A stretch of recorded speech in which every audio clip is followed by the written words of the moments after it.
Now, still talking education, recently Uwezo launched what it calls Assessment of Life Skills and Values, a Life Activities program.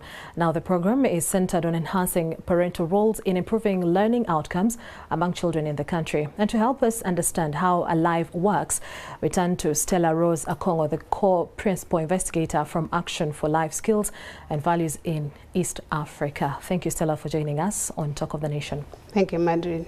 So first things first, let us unpack or look at the overview of this Alive program. What informed the decision to have it? What does it entail, and how is it going to work going forward? Thank you so much. So Alive is Actions for Life Skills and Values in East Africa. It's a 10-year program now. We started in 2020, and our next phase goes up to 2029. Why this program started was because of the need that was there. There was already a rollout of the competence-based education, but there were glaring gaps in terms of capacity to integrate skills into the curriculum, into the assessments, into teaching and learning processes. So the Alive team, which is a huge team of over 14 currently, civil society organizations across East Africa, came together to say, what can we do to help us understand the skills? What are these skills in our local context? How do we define them? How do we, assess them? What is the best way to assess them? Because up till that point, what was present were a lot of tools that were from the Global South to assess the skills. So we came together with the desire to understand the skills, but then to assess them. And so we developed that tool in 2022. We assessed over 45,000 adolescents, 13 to 17 years across East Africa. And that gave us a great picture of the current reality then of the adolescents in terms of their competencies around these skills. So it was clear to us through that report that very few of the adolescents had gained the competence in these skills. We looked at problem solving, collaboration, self-awareness, and the value of respect. And very few. For Uganda, for example, we had 2% of adolescents 13 to 17 demonstrating competence in problem-solving skill. Which is way below. Which is way below. And how are you looking at matching them up to the expected standard? So we launched into phase 2 of the program that was looking at how best can we support the teaching in the classroom so that the teachers are able to intentionally nurture the values and also develop the skills through their teaching, adopting new pedagogies or pedagogical approaches that support developing the skills and nurturing of the values. Yes. And then we also worked with the assessment entities to see how best can we assess these skills. How best can we, working with the curriculum institutions, how best can we develop even a learning progression that helps us to know what is reasonable for a child in a different, when we look at problem solving, it manifests differently across different grades. So what is reasonable for a child in primary 1? What is reasonable for a child in senior 3? And so mapping out that and being able to support the teachers with clear, concrete indicators that even when they're teaching in classroom, they're able to say, okay, this is what I would be supporting. And these are the activities that I can do with the child or with the children in the classroom to support developing the skills. So we are in that phase where we're working with the teachers and the curriculum experts, the assessment experts, to see how best we can, support the teaching and the learning process so that it's intentional in nurturing the skills and the values. Yes. Also, another element that I wouldn't want us to miss is involving parents. Yes. Ensuring that they also have a part to play in instilling these skills or teaching these skills to their students. But how are you going to engage the parents, given that most times they are left out when these decisions are made of the new curricula, and you find that they have no idea of what is being taught or what it entails? How are you going to handle that? So we built in the program an intentional drive to support parents to create awareness, first of all, for them to understand what are these skills. The curriculum has shifted. There is competence-based education. Do they understand it? When we talk of competence-based, when we talk of skills, when you go to school and you're engaging even with the parents, when you talk of skills, they will tell you of bidding or handwork or something. that is hands-on skill, and that is what they've picked up out of the curriculum. But we are looking at skills like problem solving. We are looking at skills like creative and critical thinking. So helping the parents to understand, what are these skills?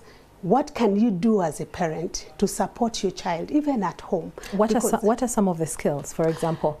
We are currently running a campaign with the 6 districts across the country to support parents, you know, understand the skills, but also be intentional in nurturing and developing the skills. One of the skills we're working with right now is problem solving. Okay. So problem solving, we are telling parents, what is problem solving? How can you support your child to develop problem solving skills? One of the ways we are intentionally engaging the parents is to ask them and support them to discuss and engage children in asking questions, you know, encouraging curiosity, for example, for them to model as well, even as parents, modeling problem solving skills themselves, but also allowing the children to just be curious and give that environment for children to be curious, to ask questions, to engage with the parents, to speak, and the parents listen back. I'm wondering how you're going to be doing it, especially at the rural areas or at the rural level, given that this report that we've just watched about Kabong, where parents do not believe in education, they think their children believe in belong in the fields and in the gardens. How are you going to change a mindset of such a parent, and how are they even going to be able to instill the skills that you are talking about? When we're talking of mindset change, there's some structural things that we need to be patient with as well, even as we get into the communities. I personally come from Karamoja, and when you talk of people not, you know, wanting their children to go to school, I was a part of that system, and I know, you know, what my parents did to make sure I stay in school and keep studying and you know, be what I am today. So it takes patience, but also it takes intentionality. You know, like moving out to the communities and speaking to these people and painting the picture that, you know, it's good that your child can take care of cattle or cows or whatever in the field. But there is this component. The world is not about cattle. It's not about cows. We appreciate the culture that we've grown in. We appreciate the fact that this is our livelihood. This is how we have lived up till this point. But moving forward, you need to learn even how to take care of that cattle itself. You know, you need some education. You need to get into the classroom to get some new skills of how do I multiply, for example, these cows? How do I treat them when they fall sick? How do I grow the herd and make sure I have more? So that kind of thing, you can't get it in the kraal. You get it in the classroom. And you know, you get it when you engage in learning processes. So it's work that everyone in the community, in the society need to be involved in to speak and advocate and speak for the child, you know, and let parents appreciate this. And I know they listen. Okay. Won't this be too much for the learners? I mean, they already have the notes, the books that they have to read. They're already engaging in so many classes. Just before we came on air, I was telling you that, you know, in some schools there is going to be morning preps, there is going to be evening preps. Then there are those that have candidates extension. And also we've just watched a story where education experts are concerned that overstudying is going to lead to a mental breakdown for the students.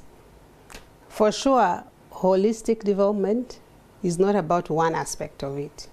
It involves the study, it involves the play, it involves the rest, it involves the physical activity. So teachers and parents and every person that really is concerned about the welfare and the overall development of children should be concerned when they listen to a report where someone is saying, you know, you have to study, you have to be in class from 7 to 7. You have to be in class from Monday to Sunday. I personally had some quarrels with some of my children's teachers, and I told them, no, my child can't go to school over the weekend because this child needs to rest. If there's work she has to do at home, give her something that is reasonable for her to do. But we cannot keep the children in the books consistently. Studies have shown in a number of ways that too much, you know, of book retards and takes the child back even from that learning and development that you're expecting the child to achieve. So I am an advocate for balance. Yes. That a child needs time to rest, a child needs time to study, a child needs time to play, a child needs time to socialize. And this is something that I believe parents can and should take seriously, that if you are pushing the child, you know, already there's too much. Yeah. There's too much. There's so what pressure. we are doing is we're using the formal channels, the formal, not formal, the everyday, you know, discussions that happen in the household.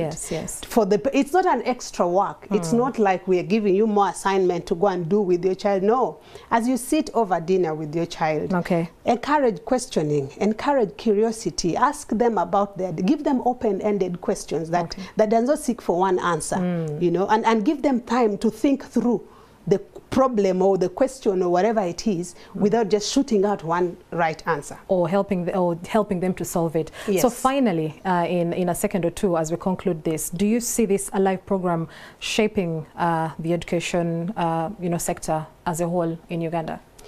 We are already seeing it in a number of ways. We have seen the change, the transformation, the mindset shift, even within the teacher training institutions. You'll believe with me that while the curriculum shifted in the classroom, that shift did not happen in teacher training institutions. Yes, it didn't. It didn't happen. So we are pushing that shift, that side, and working with teacher educators and saying, hey, let's move towards this direction. And we are seeing traction in that area. We are seeing a number of teacher educators coming on board and desiring to understand, you know, the method that we are using in trying to define and understand and break down the skill into a way that they can nurture. Already that is growth. That is a traction. All right. Thank you so much, Stella. I hope the parents now know that as they are demanding for good grades from their children, they know they also have a part to play. They do. Yes. So thank you so much for making time to speak to us. Stella Rose Akongo, co-principal investigator from Action for Life Skills and Values in East Africa. And with that, we take a break. When we return, we'll be hearing from the world of sport.